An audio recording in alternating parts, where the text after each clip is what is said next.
কেন্দ্রীয় কারাগারে স্বাভাবিক সময়ের চেয়ে অতিরিক্ত নিরাপত্তা জোরদার, দুই যুদ্ধাপরাধীর ফাঁসি কার্যকরে 7 দিন অপেক্ষার সুযোগ নেই বললেন আইনমন্ত্রী।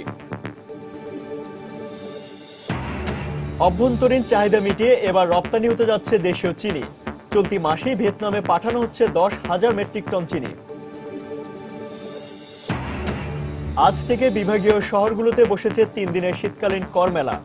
করদাতাদের উৎসাহিত করতেই এ আয়োজন। রাষ্ট্রায়ত্ত 4 ব্যাংকে পর্যবেক্ষক নিয়োগ দিয়েছে বাংলাদেশ ব্যাংক। ব্যাংকগুলোতে শৃঙ্খলা ফিরিয়ে আনাই লক্ষ্য। এবং ব্যাপক চাহিদা থাকার পরও পিছিয়ে রয়েছে রংপুরের শতরঞ্জি শিল্প।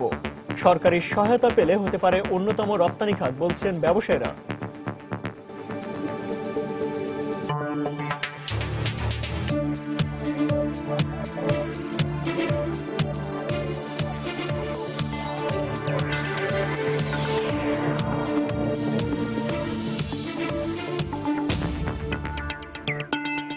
দেখছিলেন শিরোনাম। আমন্ত্রণ জানাচ্ছি দেশ ও দেশের বাইরের অর্থ বাণিজ্যের নানা খবর নিয়ে আমাদের নিয়মিত আয়োজন এ সময়ের বাণিজ্য। আর আপনাদের সঙ্গে আছি আমি ইমতিয়াজ আহমেদ। দুই মানবতা বিরোধী অপরাধীর রিভিউ আবেদন খারিজ হয়ে ফাঁসির সাজা বহাল থাকার পর ঢাকা কেন্দ্রীয় কারাগারের চারপাশে স্বাভাবিক সময়ের চেয়ে বাড়তি নিরাপত্তা ব্যবস্থা জোরদার করা হয়েছে। ভোর থেকেই ঢাকা কেন্দ্রীয় কারাগারের আশেপাশে র্যাব, পুলিশ, বিজিবির বাড়তি সদস্যদের মোতায়েন করা হয়। গণমাধ্যমের কর্মীদেরও ভিড় লক্ষ্য করা যায় এ সময়। এদিকে সকাল 11টার পর যে কোনো সময় মৃত্যুদণ্ডপ্রাপ্ত বিএনপি নেতা সালাউদ্দিন কাদের চৌধুরীর সাথে দেখা করতে আসবেন তার পরিবারের সদস্যরা। গতকাল সালাউদ্দিন কাদের চৌধুরী ও আলী হোসেন মোহাম্মদ মুজাহিদের রিভিউ আবেদন খারিজ করে ফাঁসির আদেশ বহাল রাখার পর থেকেই কেন্দ্রীয় কারাগারে বাড়ানো হতে থাকে নিরাপত্তা ব্যবস্থা।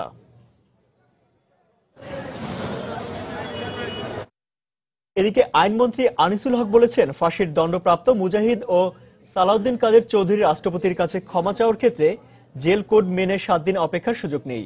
গতকাল সন্ধ্যায় তার গুলশানের বাসায় এক প্রেস ব্রিফিংয়ে তিনি কথা বলেন। এ সময় তিনি সব ধরনের আইনি প্রক্রিয়া শেষ করে খুব দ্রুত রায় কার্যকর করা হবে বলে জানান। ইন্টারন্যাশনাল ক্রাইমস ট্রাইব্যুনাল অ্যাক্ট এ বলা আছে পরিষ্কারভাবে যে ট্রাইব্যুনালের রায় কার্যকর করার জন্য সরকার যেই ব্যবস্থা উপযুক্ত মনে করে সেই ব্যবস্থা গ্রহণ করতে পারে। জেল কোডে বলা আছে 7 দিন, জাজমেন্টে বলা আছে যে jail code will not apply, সেহেতু 7 দিন অপেক্ষা করার কোনো প্রয়োজন নাই। আমরা শেষ পর্যন্ত স্বচ্ছ প্রক্রিয়া অবলম্বন করব এবং আমরা এই রায় কার্যকর করব। দর্শক, এই মুহূর্তে রাজধানী কেন্দ্রীয় কারাগারের সামনে আছেন রিপোর্টার খান মোহাম্মদ রুমেল। সেখানকার খবর জানতে আমরা সরাসরি চলে যাচ্ছি তার কাছে।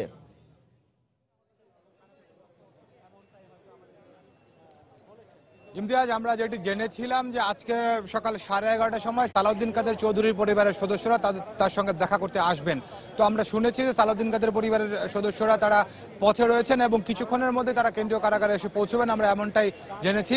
আর এদিকে জেল কর্তৃপক্ষের সঙ্গে আমরা কথা বলেছিলাম, তো তারাও যেটি জানিয়েছেন যে সালাউদ্দিন কাদের চৌধুরীর পরিবারের সদস্যরা তার সঙ্গে দেখা করতে চেয়েছিলেন, তো তাদেরকে দেখা করার অনুমতি দেওয়া হয়েছে।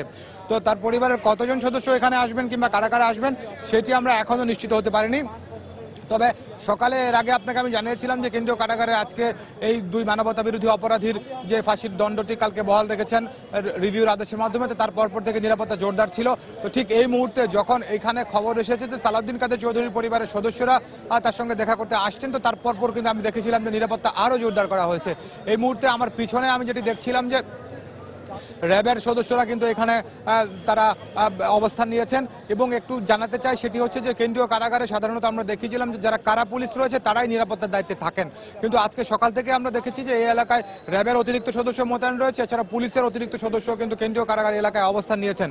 এবং এখনো পর্যন্ত যদিও কেন্দ্রীয় কারাগারের সামনের সড়কে যানবাহন চলাচল স্বাভাবিক রয়েছে, কিন্তু আমরা দেখছি যে যানবাহন চলাচল অনেকটাই নিয়ন্ত্রণ করা হচ্ছে, অর্থাৎ তল্লাশির মাধ্যমে এই যানবাহনগুলোকে কেন্দ্রীয় কারাগার এলাকা অতিক্রম করতে দেওয়া হচ্ছে।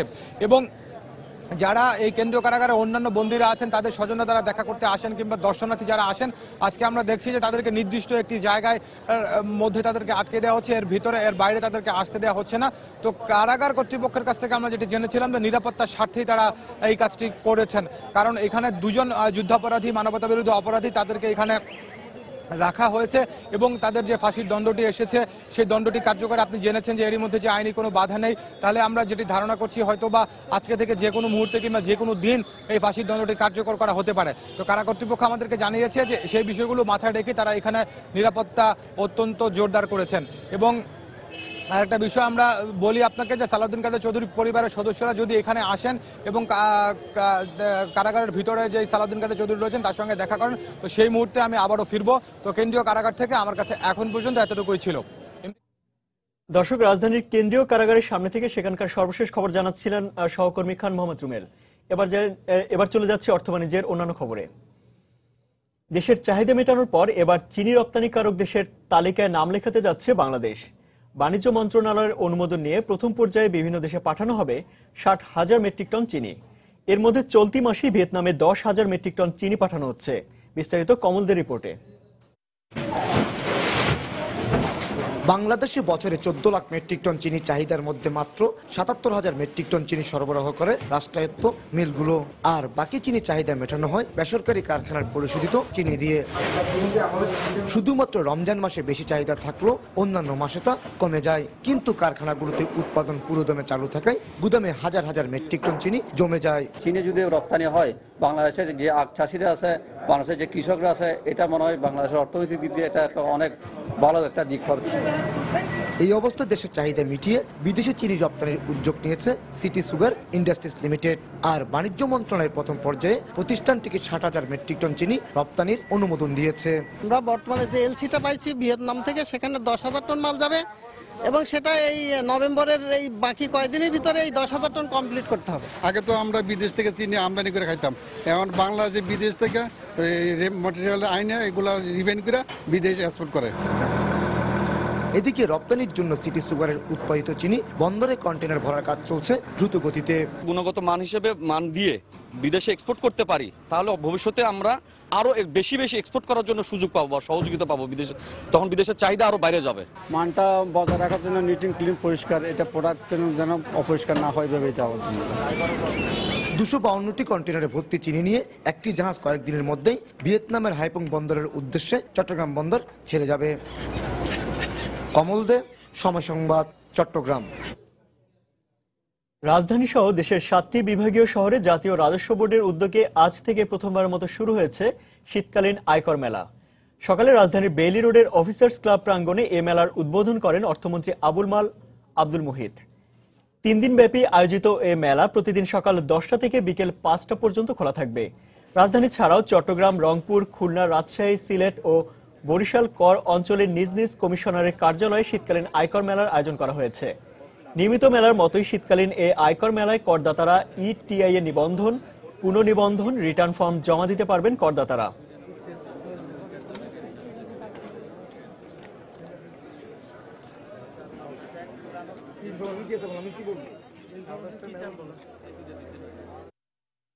দর্শক, এই মুহূর্তে রাজধানী বেইলি রোডের অফিসার্স ক্লাবের সামনে আছেন সহকর্মী হাজিরা শিউলি এবং চট্টগ্রামের আগ্রাবাদের সরকারি কার্যভবন চত্বরে রয়েছেন সহকর্মী কমল দে। আমরা সরাসরি চলে যাচ্ছি তাদের কাছে।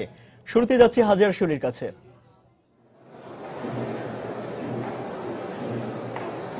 ধন্যবাদ ইমতিয়াজ।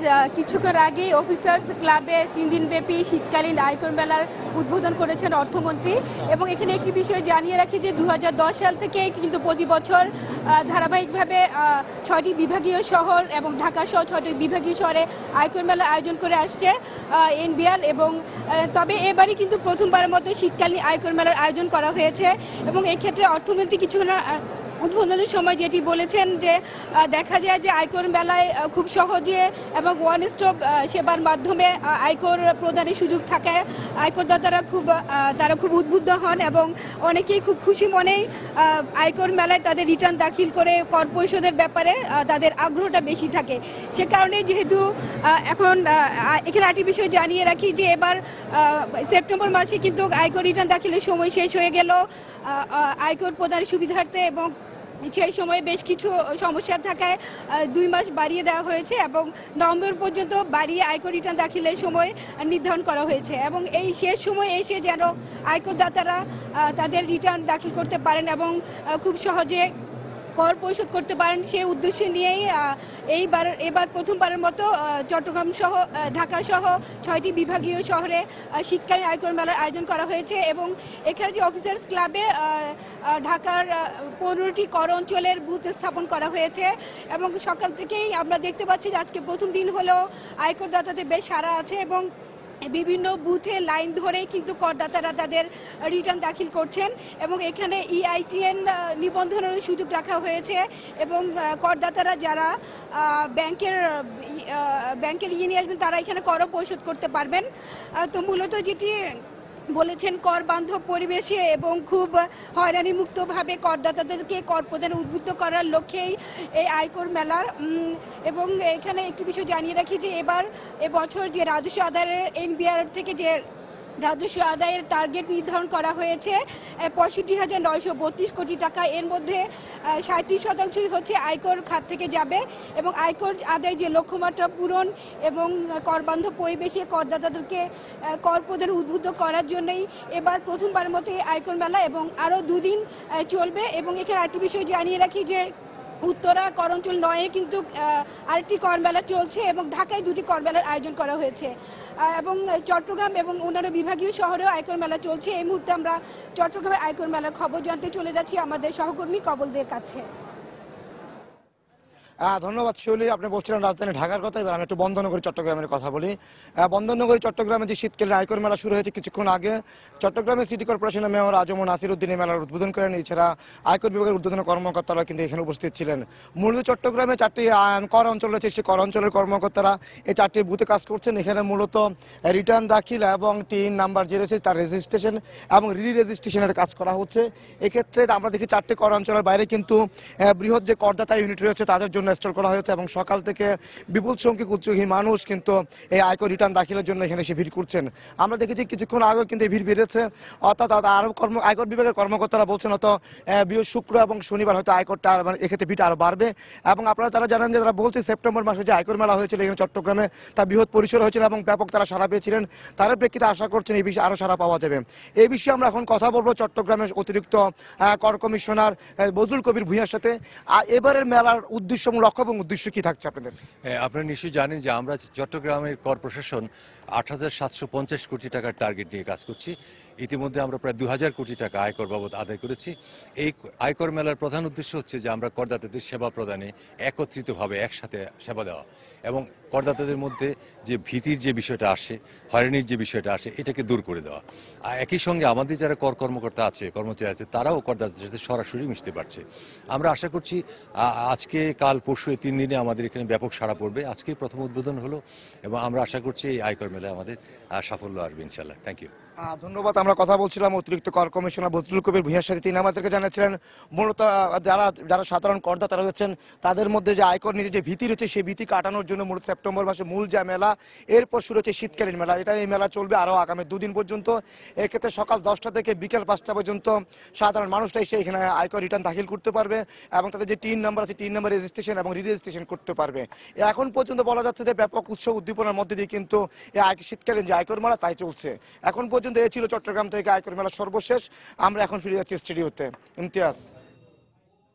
দর্শক, ঢাকার অফিসার্স ক্লাব থেকে আয়কর মেলার সর্বশেষ তথ্য জানাচ্ছিলেন হাজিরা শিউলি এবং চট্টগ্রাম থেকে সেখানকার আয়কর মেলার সর্বশেষ তথ্য জানাচ্ছিলেন কমল দে। এই সময়ের বাণিজ্যে আরো যা থাকছে। আমনে ভরা মৌসুমে ধানের ন্যায্য মূল্য পাচ্ছে না বগুড়ার কৃষক। সরকার ধান চাল কেনা শুরু করলে দাম বাড়বে বলছেন কৃষি কর্মকর্তারা, একমত নন মিল মালিকরা।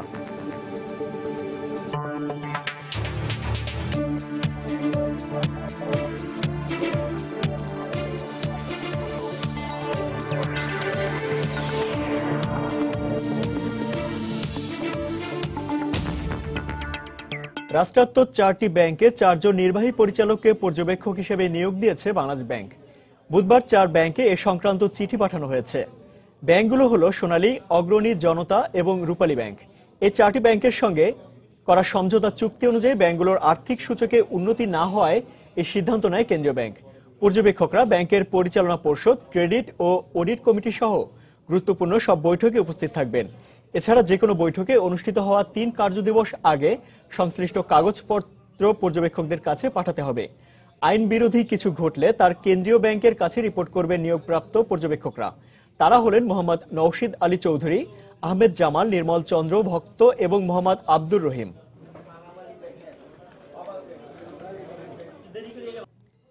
দেশে বিদেশে ব্যাপক চাহিদা থাকার পরও পিছিয়ে রয়েছে রংপুরের শতরঞ্জি শিল্প।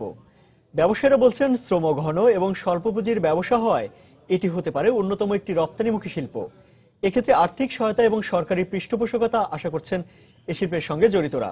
বিস্তারিত দেখুন আমার করা একটি রিপোর্টে। বয়সের ভারী নুজ্জ হলেও এখনো নিপুণ হাতে সুতার চরকি ঘুরিয়ে চলছেন এই বৃদ্ধা। সকাল থেকে সন্ধ্যা পর্যন্ত ক্লান্তিহীনভাবে চলে তার এই কাজ। তাঁতের শাড়ি নয়, নলি পেঁচানোয় সুতা থেকে তৈরি হবে বিভিন্ন রং বেরঙের শতরঞ্জি। ফ্লোর ম্যাট, টেবিল ম্যাট, পাপোশ সহ বিভিন্নভাবেই ব্যবহার হয় এই শতরঞ্জি। রংপুর শহরের শতরঞ্জি পাড়া নামে পরিচিত এলাকার প্রায় প্রতিটি ঘরে এই ধরনের কাজ হয়ে থাকে। এর মধ্য দিয়ে এলাকার কর্মসংস্থান যেমন সৃষ্টি হয়েছে, তেমনি বেগবান হয়েছে এলাকার অর্থনীতিও। নিজস্ব উৎপাদনের বাইরে এখানকার 3টি কারখানায় কাজ করেন কয়েকশো শ্রমিক। তাদের পারিশ্রমিক নির্ধারিত হয় কাজের হিসেবে। তাতে প্রতিদিন 1 থেকে 150 টাকা পর্যন্ত আয় করতে পারেন এসব নারী শ্রমিকরা। দিন 3 পিস তুলতে পারি বা 2 পিস বা কোন দিনে 1 পিস, মানে হাতের উপর নির্ভর। স্কোয়ার হিসেবে আমাকে টাকা দেয়, এছাড়া আমরা মাসিক বেতন পাইনি। সবাই করে, কেউ এইখানে করে, কেউ বাসায় করে। এগুলো বাসায় বানা যায় তো। শুধুমাত্র দেশে নয়, রংপুরের এই শতরঞ্জির চাহিদা রয়েছে ইউরোপ, আমেরিকা সহ বিশ্বের বিভিন্ন দেশে। তাই স্বল্প সুদে ঋণের পাশাপাশি সরকারি সহায়তা পেলে তৈরি পোশাকের পাশাপাশি শতরঞ্জি হতে পারে অন্যতম একটি রপ্তানিমুখী শিল্প। এমনটাই মনে করছেন এই খাতের সঙ্গে সংশ্লিষ্টরা। আমরা ব্যাংক লোন নিয়েছি 90 লক্ষ, এটা 15% ইন্টারেস্ট দিতে হয়। আর 90 লক্ষ টাকা খুবই স্বল্প, এবং এই অঞ্চলে কোনো শিল্প প্রতিষ্ঠান নাই। এটা বিবেচনা করে এই শিল্পকে সরকারের বিভিন্ন সোর্সে অর্থায়ন করার জন্য যেভাবে আমরা তৈরি করি সেই পরিমাণে বিক্রি করা না পারাটাই আমাদের জন্য সমস্যা। ব্যবসায়ীরা বলছেন, শুধুমাত্র ঢাকাতেই বছরে 10 কোটি টাকার বাজার রয়েছে শতরঞ্জির। তাই দেশ ও দেশের বাইরে বাজারজাতকরণের লক্ষ্যে সহায়তার প্রত্যাশা এখানকার ব্যবসায়ীদের। ইমতিয়াজ আহমেদ, সময় সংবাদ, রংপুর। আমনের ভরা মৌসুমে ধানের ন্যায্য মূল্য পাচ্ছে না বগুড়ার কৃষকরা। হাটবাজারগুলোতে ধানের মূল্য এতটাই কম যে উৎপাদন খরচ উঠছে না বলে অভিযোগ চাষিদের। মিল মালিকরা বলছেন, সরকার যে সামান্য পরিমাণ ধান চাল কিনবে তাতে বাজারে কোনো প্রভাব পড়বে না। অবশ্য কৃষি কর্মকর্তারা মনে করেন, কেনা শুরু হলে দাম বাড়বে। মাজেদুর রহমানের তথ্য ও রবিউল ইসলামের রবির ছবি নিয়ে ডেস্ক রিপোর্ট। বগুড়ার মাঠে মাঠে চলছে ধান কাটামারার উৎসব। তবে এবার এ উৎসবে মলিন কৃষকের মুখ। প্রতি বিঘা জমিতে ধান চাষে কৃষকের খরচ হয়েছে 8 থেকে 10 হাজার টাকা, যেখানে 500 থেকে 600 টাকা মন দরে ধান বিক্রি করে লোকসান গুনছেন তারা। 550-600 টাকা মোটা ধান, যার বাজার মূল্যে আমাদের 800 টাকা খরচই পড়ে যায়। 7,000 টাকার মতো ধান 1 বিঘা জমিতে আবাদ করতে টাকা লাগে, তাতে এই জমি ধান বিক্রি করে আমাদের কোনো লাভ হচ্ছে। সরকার যে চাল কেনার ঘোষণা দিয়েছে তাতে বাজারে মূল্য বৃদ্ধিতে তেমন কোনো প্রভাব ফেলবে না বলে মনে করেন জেলার চালকল মালিক সমিতির এ নেতা। আমরা যে বরাদ্দ পাবো তাতে মিলের বরাদ্দ 10 টন থেকে 12 টন, 5 টন 60 টন এরকম বরাদ্দ পাবে। এই ফি পরিমাণে কেনার চাইতে আমার মনে হয় যে বেশি যদি কিনতো তাহলে বাজারে কিছু প্রভাব পড়তো। কেজি 31 টাকা দরে 15 ডিসেম্বর থেকে 15 মার্চ পর্যন্ত সারা দেশে 2 লাখ মেট্রিক টন চাল কিনবে সরকার। চাল কেনার অভিযান শুরু হলে কৃষকরা লাভবান হবে বলে মনে করেন কৃষি কর্মকর্তা। বলা হয়েছে যে সরাসরি কৃষকরা চাল বিক্রি করতে পারবে, তাহলে আমি মনে করি অবশ্যই এবছর কৃষকরা এই চাউল বেচে বেশ লাভবান হবে। বগুড়া জেলার 23টি এলএসডি এবং একটি সিএসডি গুদামে 1,13,050 মেট্রিক টন চালের ধারণ ক্ষমতা থাকলেও বর্তমানে এসব গুদামে চাল রয়েছে 1,14,179 মেট্রিক টন। সময় সংবাদ, বগুড়া। মা ইলিশ রক্ষা কার্যক্রমের পর এবার 1 নভেম্বর থেকে পরবর্তী 8 মাস জাটকা ইলিশ শিকার নিষিদ্ধ ঘোষণা করেছে সরকার। এ সময় জেলেদের পুনর্বাসনের কথা থাকলেও সরকারি সহায়তা থেকে বঞ্চিত হচ্ছেন পটুয়াখালীর জেলেরা। তাদের অভিযোগ, স্থানীয় জনপ্রতিনিধিদের অনিয়মের কারণে তালিকায় বাদ পড়ছেন প্রকৃত জেলেরা। অবশ্য সংশ্লিষ্ট কর্তৃপক্ষ বলছে সমস্যা সমাধানের চেষ্টা চলছে। মবিন হোসেন বাদলের পাঠানো তথ্য ও ছবি নিয়ে ডেস্ক রিপোর্ট। মা ইলিশ রক্ষায় গত 25 সেপ্টেম্বর থেকে 9 অক্টোবর পর্যন্ত 15 দিন ইলিশ ধরার উপর নিষেধাজ্ঞা জারি করে সরকার। এ সময় সারা দেশের মতো পটুয়াখালীতেও বন্ধ ছিল ইলিশ শিকার, বেচাকেনা, পরিবহন ও মজুতকরণ। এরপর 1 নভেম্বর থেকে আগামী 30 জুন পর্যন্ত দেশের নদী ও সমুদ্রে জাটকা ইলিশ শিকার নিষিদ্ধ করা হয়েছে। অবশ্য নিষেধাজ্ঞা চলাকালীন সময়ে জেলেদের পুনর্বাসনে সরকারি সহায়তা দেওয়ার কথা রয়েছে। কিন্তু জেলেদের অভিযোগ 3 মাস জেলেদেরকে প্রতি মাসে 40 কেজি করে চাল দেয়া হলেও বাকি সময়ে কোনো সহযোগিতা পান না তারা। এছাড়া স্থানীয় জনপ্রতিনিধিদের বিরুদ্ধে তালিকা তৈরিতে স্বজনপ্রীতির অভিযোগও রয়েছে। 7-8 মাস বন্ধ রাখলে আমরা কিভাবে সংসার নিয়ে চলবো? আমাকে কিস্তি আছে, তারপর আমাকে সংসার আছে, ঘর বাড়ি আমাকে এক হিসেবে নাই, আমরা সৈন্যহারা। দুটো চাল পাই, হ্যাঁ ওই যারা ওই আলাই লেডি করে, হ্যাঁ কোথায় চেয়ারম্যান মেম্বাররা যদি আমাকে ব্যবস্থা না করে আমাকে চলার কোনো কায়দা নেই। অবশ্য তালিকা থেকে বাদ পড়া জেলেদের ব্যাপারে প্রয়োজনীয় ব্যবস্থা নেওয়ার আশ্বাস দিলেন সদর উপজেলা প্রশাসনের এই কর্মকর্তা। স্থানীয় জনপ্রতিনিধি যারা আছে তারাও যদি ত্রুটি সংশোধনের পরবর্তীতে কোনো ব্যবস্থা নেন এবং আমাদেরকে জানান অথবা কোনো অভিযোগ আমরা পাই, সেক্ষেত্রে আমরা এই তালিকাগুলো সংশোধন করব।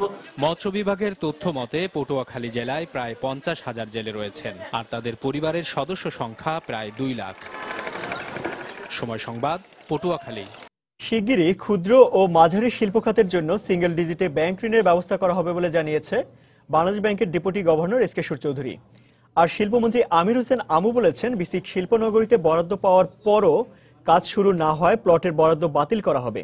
বুধবার সকালে রাজধানীর মতিঝিলের ফেডারেশন ভবনে এসএমই খাতের সমস্যা ও সম্ভাবনা শীর্ষক এক আলোচনা সভায় এসব কথা বলেন তারা। বাংলাদেশের বর্তমান আর্থসামাজিক প্রেক্ষাপটে মধ্যময়ের দেশে পরিণত হতে শিল্পোন্নয়নের বিকল্প নেই, যেখানে ক্ষুদ্র ও মাঝারি শিল্প বড় ভূমিকা রাখতে পারে বলে মনে করেন উদ্যোক্তারা। তবে তারা জানান, মূলধন স্বল্পতা, পণ্যের বাজারজাতকরণ সহ নানা রকম সমস্যায় এখনো পিছিয়ে আছে এসএমই খাত। এক সেমিনারে এ ব্যাপারে ক্ষুদ্র উদ্যোক্তাদের সাথে একমত পোষণ করেন দেশের শীর্ষ ব্যবসায়ীরাও। ব্যাংক ঋণ তারা পায় 14, 15, 16, 18, 20% অনেকে দেয়। ক্ষুদ্র মাঝারি শিল্পরা তাদের ব্যবসাতে সেরকম ভাবে লাভ করতে পারে না। তারপর যদি তাদের কস্ট অফ ডুইং বিজনেস বেশি হয়, তখন অনেকে কিন্তু প্রথমেই উপর দিকে না গিয়ে তারা থেমে যায়। এসএমই খাতে সহজ শর্তে অর্থায়নের লক্ষ্যে চলমান কাজের অগ্রগতি ইতিবাচক উল্লেখ করে বাংলাদেশ ব্যাংকের ডেপুটি গভর্নর জানান, ব্যাংক ঋণের সুদের হারও ক্রমান্বয়ে কমানো হবে। আমরা রেট অফ ইন্টারেস্ট নামিয়ে আনার চেষ্টা করছি, সিঙ্গেল ডিজিটে এটা নামিয়ে আসছে, এটা it is giving a good result এবং আগামী অল্প দিনেই রেট অফ ইন্টারেস্ট আরো কমে আসবে। এই সময় বিসিক শিল্পনগরীগুলোতে বিদ্যমান সমস্যা সমাধানে পদক্ষেপ নেওয়ার কথা জানান শিল্পমন্ত্রী। যারা শিল্প উদ্যোক্তা তারা জায়গা পাচ্ছেন না বলেই বিসিকের জায়গা বেছে নিচ্ছেন। আমরা নির্দেশ দিয়েছি যে সমস্ত প্লট খালি দীর্ঘদিন পর্যন্ত সেগুলি ক্যান্সেল করে নতুন উদ্যোক্তাদের ভিতর দিয়ে দেওয়া, এবং সেই ব্যাপারে যদি আপনাদের কোনো কমপ্লেইন আমাদের জানালে আমরা তড়িৎ ব্যবস্থা গ্রহণ করব। এসএমই খাতের উন্নয়ন হলে গ্রামীণ পর্যায়ে কর্মসংস্থানের সুযোগ আরো বাড়বে বলে মত দেন উদ্যোক্তারা। শক্তিশালী করে কামরুল হাসান সবুজ, সময় সংবাদ, ঢাকা। জনপ্রিয় হ্যান্ডসেট ব্র্যান্ড সিম্ফনি এবার বাজারে নিয়ে এলো সাশ্রয়ী মূল্যের নতুন স্মার্টফোন H60 ও H120। বুধবার রাজধানীর পান্থপথের একটি শপিং মলে উদ্বোধন উপলক্ষে এক অনুষ্ঠানের আয়োজন করা হয়। অ্যান্ড্রয়েড ললিপপ অপারেটিং সিস্টেমের এই দুটি সেটই রয়েছে 8 মেগাপিক্সেল ব্যাক ক্যামেরা ও 5 মেগাপিক্সেল ফ্রন্ট ক্যামেরা। এছাড়াও সেট দুটিতে 1 GB র্যাম থাকার কারণে বেশ কিছু অ্যাপস গ্রাহকরা দ্রুত গতিতে চালাতে পারবেন বলে জানান আয়োজকরা। এছাড়া H60-তে 8 GB এবং H120-তে 16 GB ইন্টারনাল মোবাইল স্টোরেজ সুবিধা রয়েছে।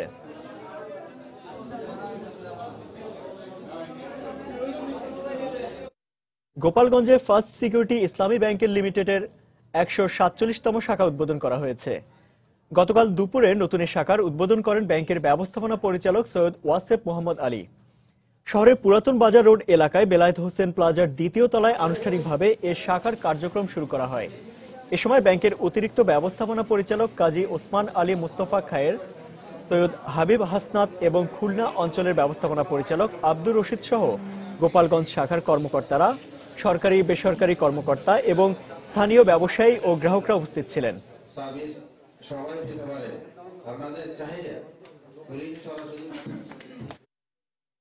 ঢাকায় সিআইও ফোরামের সাথে বিভিন্ন বিষয়ে আলোচনা করেছে হিউলেট প্যাকার্ড এন্টারপ্রাইজ। উপলক্ষে মঙ্গলবার হোটেল ওয়েস্টিনে এক অনুষ্ঠানের আয়োজন করা হয়। অনুষ্ঠানে আর্থিক ও বিভিন্ন ব্যবসায়িক প্রতিষ্ঠানের প্রধান তথ্য কর্মকর্তারা উপস্থিত ছিলেন।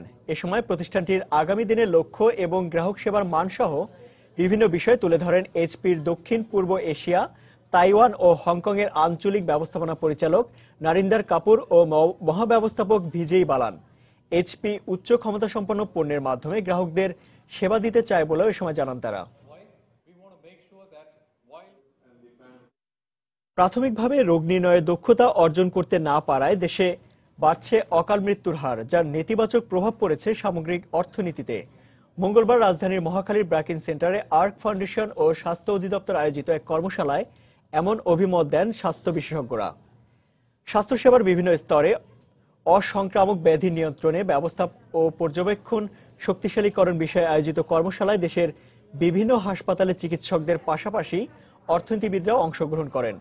স্বাস্থ্য অধিদপ্তরের মহাপরিচালক ডাক্তার আব্দুল কালাম আজাদ, আর্ক ফাউন্ডেশনের নির্বাহী পরিচালক অধ্যাপক রুমানা হক সহ অংশগ্রহণকারীরা দেশের স্বাস্থ্য খাতের নানা দিক নিয়ে আলোচনা করেন। দেশে বাইরের অর্থ বাণিজ্যের খবর। বিশ্বের আর্থিক খাতকে শক্তিশালী করতে ব্রিক্সভুক্ত দেশগুলোর নেতৃত্বাধীন নিউ ডেভেলপমেন্ট ব্যাংক এবং চীনের এশিয়ান ইনফ্রাস্ট্রাকচার ডেভেলপমেন্ট ব্যাংক গুরুত্বপূর্ণ ভূমিকা রাখবে। সম্প্রতি ফিলিপিন্সে এশিয়া প্যাসিফিক অর্থনৈতিক সহযোগিতা সম্মেলনে এপেকে দেয়া এক বক্তব্যে কথা বলেন রুশ প্রেসিডেন্ট ভ্লাদিমির পুতিন। এ সময় তিনি আরও বলেন, এশিয়া প্যাসিফিক অঞ্চলের উন্নয়নের পাশাপাশি এই ব্যাংকগুলো পুরো বিশ্বের ব্যাংকিং ব্যবস্থা পর্যবেক্ষণে ভূমিকা রাখবে। 2014 সালে ব্রাজিল, রাশিয়া, ভারত, চীন এবং দক্ষিণ কোরিয়ার উদ্যোগে প্রতিষ্ঠিত হয় ব্রিক্স ব্যাংক। আর চলতি বছরের অক্টোবরে 57টি দেশের অংশীদারিত্বে গঠিত হয় এশিয়ান ইনফ্রাস্ট্রাকচার ইনভেস্টমেন্ট ব্যাংক। প্রতিষ্ঠাতা সদস্য অঞ্চলগুলো হলো Asia, Europe, Latin America, Africa এবং ওশেনিয়া।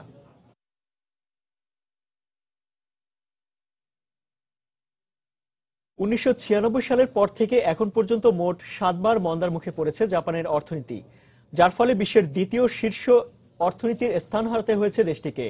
অর্থনীতি চাঙ্গা করতে যে নানা পদক্ষেপ নিয়েও ব্যর্থ জাপানের নীতি নির্ধারকরা। একসময় এশিয়ার সবচেয়ে শক্তিশালী অর্থনীতির দেশ বলতে বোঝানো হতো জাপানকে। পরিচিতি ছিল বিশ্বের দ্বিতীয় বৃহত্তম অর্থনীতি হিসেবেও। কিন্তু গত 20 বছরে দফায় দফায় মন্দার শিকার হয়ে অর্থনীতির সেই জৌলুস যেন হারাতে বসেছে দেশটি। সেই জায়গা এখন চীনাদের দখলে।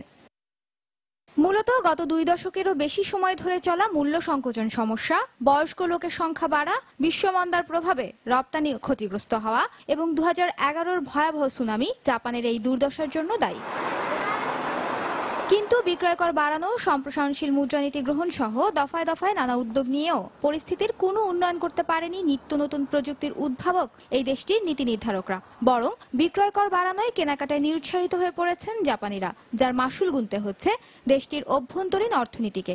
এমনকি বিফলে গেছে বিশ্বব্যাপী অ্যাবেনোমিক্স নীতি হিসেবে পরিচিতি পাওয়া প্রধানমন্ত্রী শিনজো অ্যাবের নেওয়া পদক্ষেপও। আর তার প্রমাণ দেশটির সাম্প্রতিক অবস্থা। গত প্রান্তিকেও জাপানের অর্থনীতি 0.8% সংকুচিত হয়েছে। রপ্তানি কমায় পণ্য উৎপাদন কমিয়ে দিয়েছেন ব্যবসায়ীরা। এমন অবস্থায় শুধুমাত্র প্রবৃদ্ধি বাড়ানোর দিকে মনোযোগ না দিয়ে শ্রমবাজার পুনর্গঠন সহ মূল সমস্যা উদ্ঘাটনের পরামর্শ বিশ্লেষকদের। নাজিয়া শাকুর, সময় সংবাদ। ঋণের অর্থ পেতে আবারও দাতাগোষ্ঠীর কয়েকটি শর্ত পূরণের চুক্তি করল গ্রিস। এই শর্তগুলোর মধ্যে কর আদায় প্রক্রিয়া জোরদার এবং দামি খাদ্যপণ্য কর আরোপের বিষয়টি উল্লেখযোগ্য। বিষয়টি নিশ্চিত করেছে গ্রিসের অর্থমন্ত্রী ইউক্লিড সাকালোতোস। চলতি বছরই ব্যয় সংকোচন নীতি পূরণের শর্তে গ্রিসকে আর্থিক খাত পুনর্গঠনের জন্য $9,200 কোটি অর্থ সহায়তা দিতে সম্মত হয় আন্তর্জাতিক মুদ্রা তহবিল, ইউরোপের কেন্দ্রীয় ব্যাংক এবং ইউরোপীয় ইউনিয়ন। তবে কিছু পুনর্গঠন শর্তের কারণে এখনো আটকে আছে অর্থ সহায়তা পাওয়ার বিষয়টি। এর মধ্য দিয়ে পুনর্গঠন কার্যক্রম আইনের আওতায় আনতে পারবে গ্রিক পার্লামেন্ট। আগ্নেয়গিরির উদ্গীরণের কারণে ইন্দোনেশিয়ার বালি এবং লাম্বকের মতো দ্বীপগুলোতে কমে গেছে পর্যটকের সংখ্যা। 2 বার অগ্ন্যুৎপাতের কারণে বন্ধ করে দেওয়া হয়েছে লাম্বক এবং বালির বিমানবন্দর। পর্যটন খাত থেকে মোট অঙ্কের মুনাফা হলেও মাত্র 1 মাসে এ খাতে লোকসান হয়েছে $45,000। ইন্দোনেশিয়ার লম্বক দ্বীপের রিনজানি পর্বতের পূর্বে অবস্থিত বারুজারি পর্বতের আগ্নেয়গিরির অগ্ন্যুৎপাত শুরু হয়েছে গেল অক্টোবরের শেষ দিকে। সেই থেকে এখনো থেমে থেমে চলছে দক্ষিণ পূর্ব এশিয়ার দ্বিতীয় বৃহত্তম আগ্নেয়গিরির উদগীরণ। এর প্রভাব পড়ছে লম্বক এবং বালির মতো দ্বীপগুলোতে। পর্যটকরা যেখানে একটু প্রশান্তির ছোঁয়া পেতে ছুটে যেতেন সেগুলোই এখন লাভার তাপে উত্তপ্ত। এ কারণে পর্যটক আগমন তো বন্ধ রয়েছেই, সেই সাথে আগাম বুকিং বাতিল করছেন অনেকে। এর আগে জুলাইতে জাভা প্রদেশের রাউং পর্বত থেকে অগ্ন্যুৎপাতের কারণে হাজার হাজার পর্যটক ভ্রমণ বাতিল করেছিল। পর্যটন খাত প্রতিদিন $1,500 পর্যন্ত লোকসান গুনছে। এয়ারপোর্টগুলোও বন্ধ, শুধুমাত্র আগ্নেয়গিরির কারণে এই অবস্থা। এদিকে ফ্লাইট বাতিল সহ হোটেল বুকিং বন্ধ থাকায় এর প্রভাব পড়ছে ইন্দোনেশিয়ার পর্যটন নির্ভর অর্থনীতিতে। শুধু যে পর্যটকরা আসতে কিংবা ঘুরতে পারছে না ব্যাপারটা তা নয়, বিমানবন্দর বন্ধ থাকায় ব্যবসায়িক প্রয়োজনেও কেউ দেশের বাইরে যেতে পারছেন না কিংবা আসতে পারছেন না। আমরা তাদের পর্যাপ্ত তথ্য দিয়ে বোঝানোর চেষ্টা করছি। ইন্দোনেশিয়ার আবহাওয়া অধিদপ্তরের তথ্য অনুযায়ী রিনজানি পর্বতের আগ্নেয়গিরির অবস্থা এখন নাগরিক কিংবা পর্যটক সবার জন্যই বিপজ্জনক। বিশ্বের 130টি বিপজ্জনক সক্রিয় আগ্নেয়গিরির মধ্যে একটি রিনজানি। ঈশিতা ব্রহ্ম, সময় সংবাদ। দর্শক, এবার জানিয়ে দেব ঢাকা স্টক এক্সচেঞ্জের লেনদেন পরিস্থিতি। চলে যাচ্ছি ডিএসসি ওয়েবসাইটে। ডিএসসির যে প্রধান তিনটি সূচকই আমরা দেখতে পাচ্ছি ঊর্ধ্বমুখী প্রবণতা লক্ষ্য করা যাচ্ছে। সকাল থেকে লেনদেন পরিস্থিতি এখন পর্যন্ত যে তথ্য এখানে দেখা যাচ্ছে তাতে ডিএসসি এক্স যে সূচক রয়েছে সেখানে আমরা দেখতে পাচ্ছি প্রায় 24 পয়েন্টেরও বেশি সূচক যোগ হয়েছে এবং অবস্থান করছে 4520 পয়েন্টে। এছাড়া ডিএসসি যে সরিয়া সূচক রয়েছে সেখানেও আমরা ঊর্ধ্বমুখী প্রবণতায় দেখতে পাচ্ছি 6.77% এখানে বাড়তি সূচক যোগ হয়েছে এবং অবস্থান করছে 1088 পয়েন্টে। এছাড়া যে বাছাই সূচক রয়েছে ডিএসসি 30 ইন্ডেক্স সেখানেও আমরা ঊর্ধ্বমুখী প্রবণতা দেখতে পাচ্ছি। এখানে 10 পয়েন্টের মতো বেড়েছে, 10 পয়েন্টের মতো বেড়ে এখানে অবস্থান করছে 1717 পয়েন্টে। এছাড়া এখন পর্যন্ত লেনদেন পরিস্থিতিতে যেমনটা দেখা যাচ্ছে এখন পর্যন্ত লেনদেন হয়েছে প্রায় 103 কোটি টাকার শেয়ার দর এবং বর্তমান যে পরিস্থিতি দেখা যাচ্ছে সকাল থেকে লেনদেনের পরে যে লেনদেন পরিস্থিতি সেখানে প্রায় 170টি শেয়ারের দর আমরা দেখতে পাচ্ছি বেড়েছে এবং কমেছে 46টি শেয়ারের দর এবং অপরিবর্তিত রয়েছে 37টি শেয়ারের দর। তো একই সঙ্গে যদি আমরা এখন পর্যন্ত লেনদেন পরিস্থিতির টপ 20 শেয়ারের তালিকা দেখে নিতে চাই তাহলে প্রথম অবস্থানে রয়েছে বেক্সিমকো ফার্মা। এটি সর্বশেষ লেনদেন পরিস্থিতি এখন পর্যন্ত দেখা যাচ্ছে 75 টাকা 80 পয়সা সর্বশেষ লেনদেন হয়েছে এবং এখন পর্যন্ত সর্বোচ্চ দর দেখা যাচ্ছে 76 টাকা এবং সর্বনিম্ন দর 74 টাকা 90 পয়সায় এবং গতকাল কিন্তু এই শেয়ারটির লেনদেন পরিস্থিতি ছিল 74 টাকা 70 পয়সায় সর্বশেষ লেনদেন হয়েছে। এছাড়া তালিকার 2 নম্বর অবস্থানে রয়েছে ইফাদ অটোস। এটি সর্বশেষ লেনদেন হচ্ছে 105 টাকা 10 পয়সায়, এখন পর্যন্ত সর্বোচ্চ দর 106 টাকা 40 পয়সা, সর্বনিম্ন দর আমরা দেখতে পাচ্ছি 103 টাকা এবং গতকাল এটি সর্বশেষ লেনদেন হচ্ছে 102 টাকায়। তালিকার 3 নম্বর অবস্থানে রয়েছে কেডিএস লিমিটেড। এটি কিন্তু 76 টাকা 20 পয়সায় সর্বশেষ লেনদেন হচ্ছে এবং সর্বোচ্চ দর এখন পর্যন্ত আমরা দেখতে পাচ্ছি 77 টাকা 40 পয়সা এবং সর্বনিম্ন দর 74 টাকা 10 পয়সা এবং গতকাল এটি সর্বশেষ লেনদেন হচ্ছে 73 টাকা 30 পয়সায়। সাইপ পাওয়ার রয়েছে তালিকার 4 নম্বর অবস্থানে। এটি সর্বশেষ লেনদেন হচ্ছে 72 টাকা, এর গতকাল লেনদেন হচ্ছে 71 টাকা 70 পয়সা এবং এখন পর্যন্ত সর্বোচ্চ দর আমরা দেখতে পাচ্ছি 72 টাকা 80 পয়সা এবং 5 নম্বর অবস্থানে রয়েছে ফার্সিরামিক। এটি 29 টাকা 80 পয়সা এখন পর্যন্ত লেনদেন পরিস্থিতি আমরা দেখতে পাচ্ছি। এর সর্বোচ্চ দর এখন পর্যন্ত উঠেছে 30 টাকা 10 পয়সায় এবং সর্বনিম্ন দর 27 টাকা 90 পয়সা এবং গতকাল এটি সর্বশেষ লেনদেন হচ্ছে 27 টাকা 60 পয়সায়। তালিকার 6 নম্বরে রয়েছে ইমার ডি অয়েল। এটি 51 টাকা 60 পয়সায় সর্বশেষ লেনদেন হচ্ছে এবং সর্বোচ্চ দর আমরা দেখতে পাচ্ছি এখন পর্যন্ত 52 টাকা 30 পয়সা এবং সর্বনিম্ন দর 30 টাকা 80 পয়সায়। 7 নম্বর তালিকায় টপ 20 তালিকায় 7 নম্বর অবস্থান করে নিয়েছে তিতাস গ্যাস। এটি 55 টাকা 40 পয়সায় সর্বশেষ লেনদেন হচ্ছে এবং 55 টাকা 50 পয়সায় সর্বোচ্চ দর এখন পর্যন্ত আমরা দেখতে পাচ্ছি। সর্বনিম্ন দর এটি 54 টাকা 10 পয়সায় আজকের এখন পর্যন্ত লেনদেন পরিস্থিতি। এছাড়া গতকাল এটি 54 টাকা 10 পয়সায় গতকাল সর্বশেষ লেনদেন হয়েছে। তালিকার 8 নম্বর রয়েছে কাশেম ড্রাইসেল। এটি কিন্তু 95 টাকা 90 পয়সায় সর্বশেষ লেনদেন হয়েছে এবং এখন পর্যন্ত সর্বোচ্চ দর আমরা দেখতে পাচ্ছি 97 টাকা 50 পয়সা এবং সর্বনিম্ন দর এটি 95 টাকা 50 পয়সা। এছাড়া গতকাল এটির যে ট্রেডিং প্রাইস আমরা দেখতে পাচ্ছি 94 টাকা 70 পয়সায় গতকাল এটির সর্বশেষ লেনদেন হয়েছে। তালিকার 9 নম্বর অবস্থানে রয়েছে অলিম্পিক, এটি 309 টাকায় সর্বশেষ লেনদেন হচ্ছে এখন পর্যন্ত। এছাড়া সর্বোচ্চ দর আমরা দেখতে পাচ্ছি 309 টাকা 90 পয়সা এবং সর্বনিম্ন দর ছিল এখন পর্যন্ত 306 টাকা এবং এটি গতকাল 305 টাকায় সর্বশেষ লেনদেন হয়েছে। তালিকার 10 নম্বর অবস্থানে রয়েছে জাহিন স্পিনিং, এটি 18 টাকা 90 পয়সা। আমরা এখানকার যে সর্বশেষ লেনদেন পরিস্থিতি আমরা দেখতে পাচ্ছি, এর সর্বোচ্চ দর এখন পর্যন্ত ছিল 309 টাকা 90 পয়সায় এবং সর্বনিম্ন দর এখানে যেমনটা দেখা যাচ্ছে 306 টাকায় সর্বনিম্ন দর এটি লেনদেন হয়েছে। গতকাল এটি লেনদেন হয়েছিল সর্বশেষ 305 টাকা 20 পয়সায়। এছাড়া তালিকার 11 নম্বর রয়েছে সিএনএ টেক্সটাইল, এটি 11 টাকা 30 পয়সায় এখন পর্যন্ত সর্বশেষ লেনদেন হয়েছে। এটি সকাল থেকে লেনদেন পরিস্থিতি অনুযায়ী 12 টাকায় সর্বোচ্চ দর 12 টাকা পর্যন্ত উঠেছে। এছাড়া সর্বনিম্ন দর 11 টাকা 10 পয়সায় আমরা লেনদেন পরিস্থিতি এখানে দেখতে পাচ্ছি এবং গতকাল এটি কিন্তু 12 টাকা 40 পয়সায় লেনদেন পরিস্থিতি ছিল। এছাড়া তালিকার 12 নম্বর অবস্থানের কথা যদি বলি তাহলে বিএসআরএম লিমিটেড রয়েছে 12 নম্বরে, এটি 132 টাকা 80 পয়সায় লেনদেন হয়েছে এখন পর্যন্ত। সর্বোচ্চ দর উঠেছে 134 টাকা 50 পয়সা এবং সর্বনিম্ন দর আমরা যেমনটা দেখতে পাচ্ছি 132 টাকা 50 পয়সা। তালিকার 13 নম্বর অবস্থানে রয়েছে পেনিসুলা লিমিটেড, এটি 17 টাকা 60 পয়সা এবং 17 টাকা 60 পয়সা সর্বোচ্চ দর ছিল। এছাড়া সর্বনিম্ন লেনদেন ছিল 16 টাকা 20 পয়সায়। মোটামুটি এই ছিল এখনকার ডিএসসি সর্বশেষ তথ্য।